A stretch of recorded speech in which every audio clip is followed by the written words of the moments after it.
clearly, this game was played at 5 p.m. And America is another part about it that's unbelievable, that wouldn't really go down today, is that it was held for America to see later on, tape delayed. At what point, Jim, did you and the team hear the phrase, "Do you believe in miracles"? When was the first time? Is there a story behind that, potentially, that actually came across you, that Al's line that resonates still to this day today as one of the greatest lines in the history of sports broadcasting? When did that ever reach you guys? Well, I just remember it's snowing in Lake Placid. Jim Lampley is taking my dad, Mike Arizioni, his dad. We're walking down. People are surrounding us. And I think Jim Lampley said, Al Michaels calls of, "Do you believe in miracles?" And, it started there. But, the greatest thing, Rich, is I'm now 60, almost 4 years old. Every day I learn the importance of what myself and my teammates were able to accomplish and how it affects people in such a positive way that's the most refreshing thing. So people will ask me all the time, what's the greatest thing that ever happened to you from the Olympics? Well, when my mother died, so did my dad, right? Mm. But when those Olympics happened, my dad was reborn.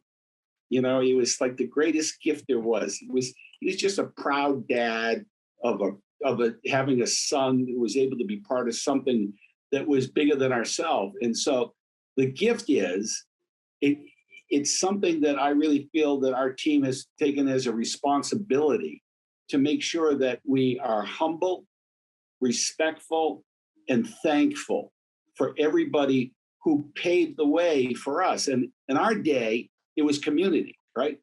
It was your town, it was your people who never made you feel bad if you didn't have any money or you needed to borrow something. It was getting rides from neighbors. It was community, right? And that's what I truly think we represent, and that's important to me, and I know it's important to my teammates. And Rich, just to weigh in, I mean, Jim talks about what it means 41 years later to the people in this country. And I've said this a number of times, but it really resonates to me, is that, if you're of a certain age, you remember Pearl Harbor. I mean, you have to be really old right now, but you remember Pearl Harbor. A lot of us remember, obviously, when John Kennedy was assassinated.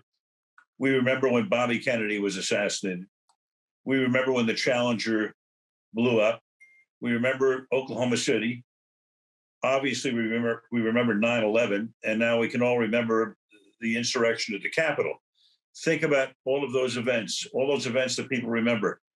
Every one of them is terrible, except Lake Placid. That resonates in a completely different manner. And it's beautiful. And you live to the moment, Al. I mean, and you've done so many great things. I've told you this personally as well. The fact that you live to the moment like that, and you found the economy of words to nail it too. It's quite something, Al. 41 years later, it's almost like they had the script before it happened. Right? You guys wrote the script. What I said came out of my heart. Hey, you watched all the way to the end. Thanks for that. Watch more right here.